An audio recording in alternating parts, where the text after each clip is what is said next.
Papa Francis alizaliwa Disemba 17 mwaka 1936 huko Buenos Aires, Argentina, na hii inamaanisha kwamba hivi sasa amefariki akiwa na miaka 88. Na wazazi wake walikuwa na asili ya Italia na waliondoka Italia kutokana na sababu za kiongozi. Wakati huo uongozi wa kifashisti ulionekana kukua nchini Italia na wakalazimika kukimbia, na hivyo ni miongoni mwa zimeainishwa. Lakini pia tukimulika jambo lingine, aliwahi pia kuwa mlinzi au bouncer enzi za uhai wake. Miaka hiyo ya nyuma kabla hajawa papa aliwahi kuwa bouncer, huku Tanzania tunaita mabouncer. Na hilo lilimfanya akawa anatamani kuwa na matendo mema, kwa sababu aliishi na watu wa kawaida, wa chini sana. Na miongoni mwa mambo mengine, alichaguliwa kuwa papa mwaka 2013 akichukua nafasi ya Papa Benedicto, ambaye pia aliamua kuachia ngazi kwa kuamua yeye mwenyewe, kwa maana anakuwa ni mtu pekee aliyewahi kuishi na papa, kwa sababu wanafariki na ndo anachaguliwa kiongozi mwingine. Na nje ya maisha ya kidini, alikuwa mpenzi wa muziki pamoja na soka. Miongoni mwa timu zake ilikuwa ni timu ya San Lorenzo ya huko kwa Argentina. Ivona ni miongoni mwa timu ambazo yeye alikuwa anazipenda. Sasa tumulike upekee wake katika taarifa yetu pekee. Kwanza kabisa, papa wa kwanza sio mzaliwa wa bara Ulaya tangu mwaka 1741. Imeainishwa hapa, ni papa wa kwanza ambaye mara nyingi viongozi walikuwa wanatoka bara Ulaya, lakini anatokea kule Amerika. Lakini jambo lingine ni papa wa kwanza kumzika papa mwenzake. Tukumbuke kwamba alipochukua nafasi ya Papa Benedicto akaja kufariki mwaka 2022, na yeye pia akashiriki kwenye kumzika akiwa hai. Naam, lingine ni papa wa kwanza kutokuwa na kutoka kundi la watawa wa Jesuit, miongoni mwa makundi ya watawa katika uongozi wa kanisa Katoliki, na ameweka pia rekodi ya kuchagua makardinali wengi kutoka nchi za Afrika, akiwemo Kardinali Rugambwa pia kutoka hapa Tanzania. Miongoni ni kuendelea kutengeneza tu uongozi hususan kwa nchi ambazo zinaendelea. Na ni miongoni mwa mambo ambayo pia yanampa upekee Papa Francis. Na kwa maana hiyo, Ivona, tuweze kulimulika hili zaidi, na hapa studioni tunaye Padri Titus Ngapemba, na tunaungana naye hivi sasa kuweza kujua kwa kina zaidi kuhusiana na Papa Francis na maisha yake. Na tuweze kueleza Padri Ngapemba kuhusu mapokeo ya waumini wa kanisa Katoliki huko Vatican baada ya kifo cha Papa Francis. Hali ipoje hivi sasa? Kiujumla, kama waumini na watu mbalimbali wamepokea msiba katika hali ya huzuni, kwa maana kwamba sio tu kiongozi wa kanisa Katoliki, lakini kumbuka kwamba Vatican as a state, Vatican kama nchi, Vatican ni nchi ambayo ina raia wake. Kuna nchi ya Vatican, naye anaishi Vatican, lakini iko katika nchi pia iko ndani ya Italy. Kwa hiyo kuna viongozi wa serikali wametoa salamu zao za rambirambi wa ndani na nje, na hapa walikuwa jirani wanajisikia zaidi kwa karibu kwa sababu msiba uko nyumbani. Kwa hiyo wamepokea msiba katika hali ya huzuni, lakini kiufupi ni kwamba wakati anaugua watu walikuwa wanafuatilia sana kuhusu maisha yake. Tumesikiliza mengi, documentary nyingi zimetoka juu ya maisha yake wakati anaugua, na hata waandishi wa habari walikuwa wako makini sana kufuatilia, kufikiri labda angeondoka kipindi kile duniani mara moja, baada alikuwa mbaya sana. Kwa kiujumla, msiba umegusa sehemu nyingi, na hasa imeshitua wengi. Jumapili baada ya maadhimisho ya misa takatifu katika maeneo mbalimbali ulimwenguni, hapa Vatican, yeye baada ya kardinali aliyoongoza misa, yeye akatoka kwa ajili ya kutoa baraka. Ilisikika sauti yake kwa shida, alikuwa anaongea kwa shida kidogo, kama mzee, mtu ambaye amechoka na umri na afya. Akatoa baraka, lakini kabla ya baraka kulikuwa kuna ujumbe ulisomwa kama dakika karibu 5 hivi au kadhaa. Huo ujumbe ulikuwa tunaita panorama news, ulikuwa umegusa ulimwengu mzima. Ndio ujumbe aliotoa siku hiyo alionekana Jumapili. Ujumbe ule uligusa, alikuwa anazungumzia amani na haki. Aligusa mabara yote, kila sehemu ya dunia, akisisitiza amani na watu kutendeana na kutenda haki.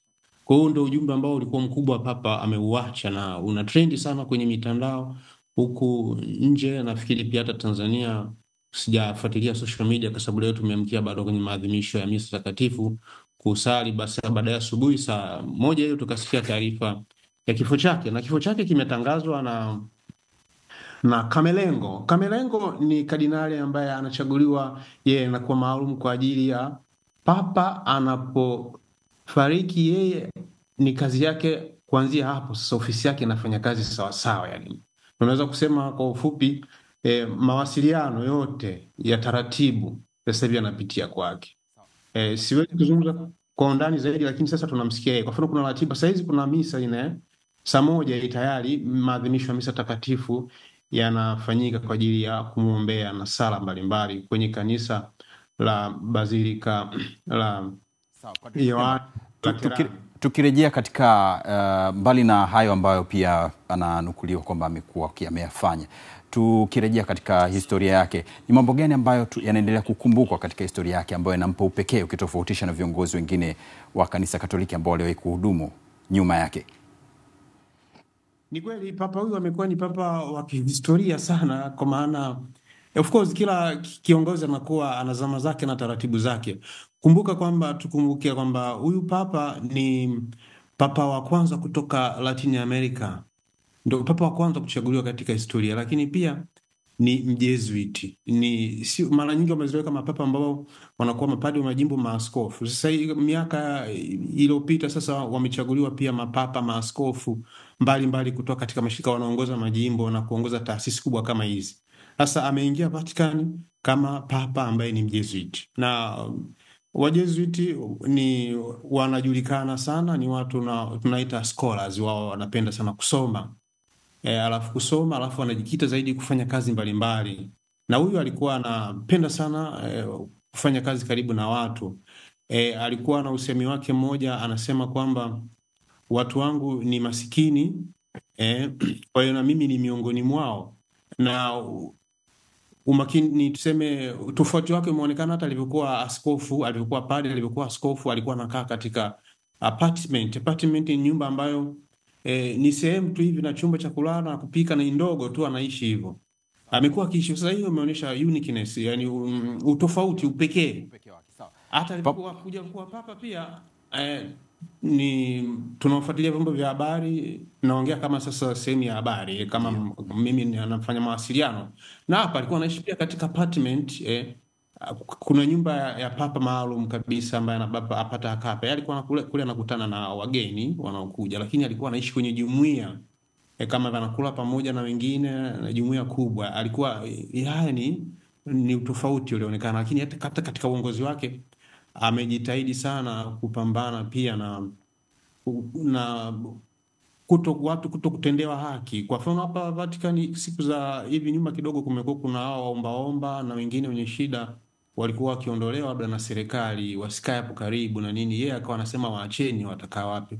Wanakaa hapo, akaweka utaratibu mzuri wa kuwapa chakula. Kwa hiyo kuna maskini ambao wako hapa wanakaa. Of course serikali ya Vatican imewatengenezea ya Italy imewatengenezea maeneo kukaa, lakini wao wanataka kuja kukaa hapa, anasema wakae hapa kwa sababu ni maeneo ya kanisani. Sawa. Father Ngapemba, pamoja na hayo, Father Ngapemba, sana na vyombo vya habari, na tunavyoongea kwa vyombo vya habari, manake amekuwa akiongea mno kwenye vyombo vya habari, ukaribu sana, rafiki wa vyombo vya habari, na hata mara nyingi pia wamemtafsiri tofauti anapoongea, kwa sababu yeye anaongea kwenye freely, anaongea kwa uhuru kabisa, anaongea kile anachoona kinachopaswa kuwa katika jamii. Kwa hiyo amekuwa karibu sana na waandishi wa habari. Kwa hiyo kwetu sisi pia kama watu wa habari, ni papa ambaye amesogeza wanahabari karibu sana. Tumejua mambo ya Vatican mengi sana. Mengi kila aina ya kujenga kuhusu kanisa.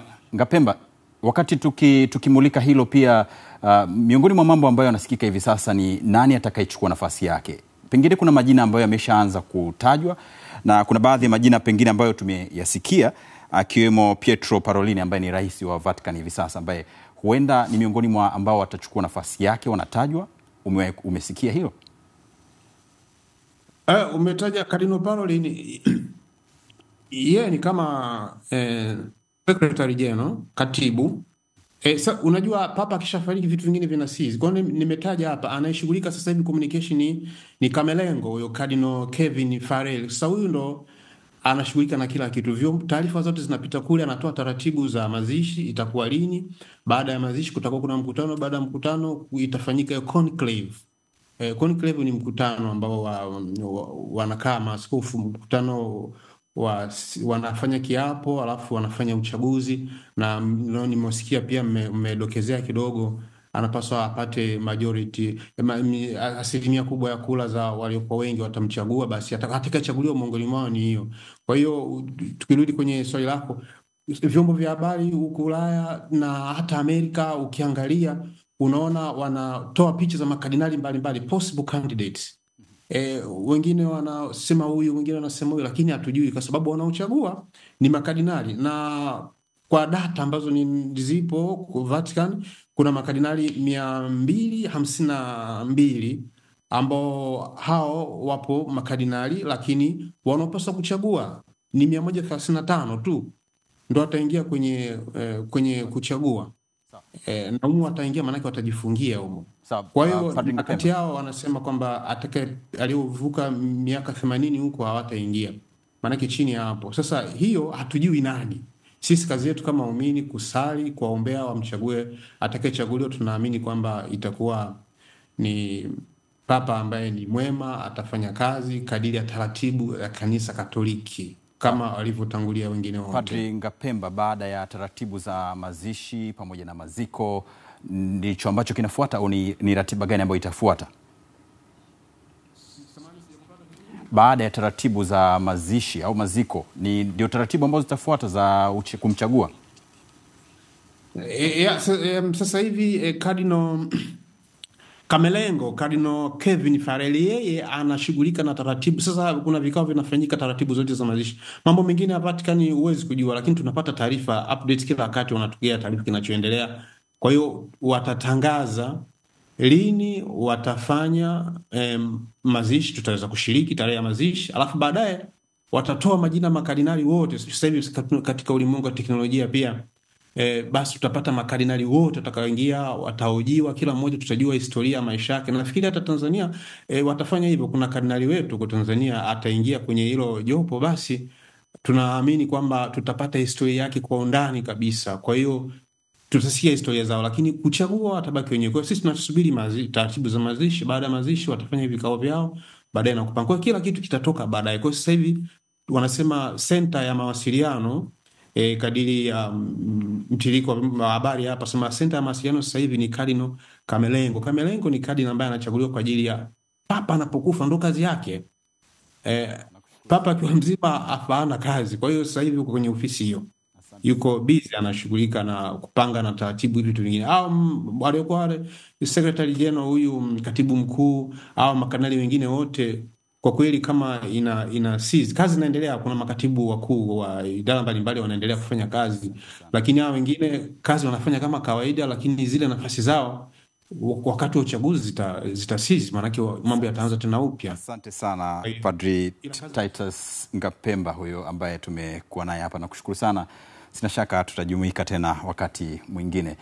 Ni Padri Titus Ngapemba ambaye yuko Vatican na anatupa taarifa zaidi kuhusiana na kifo cha Papa Francis.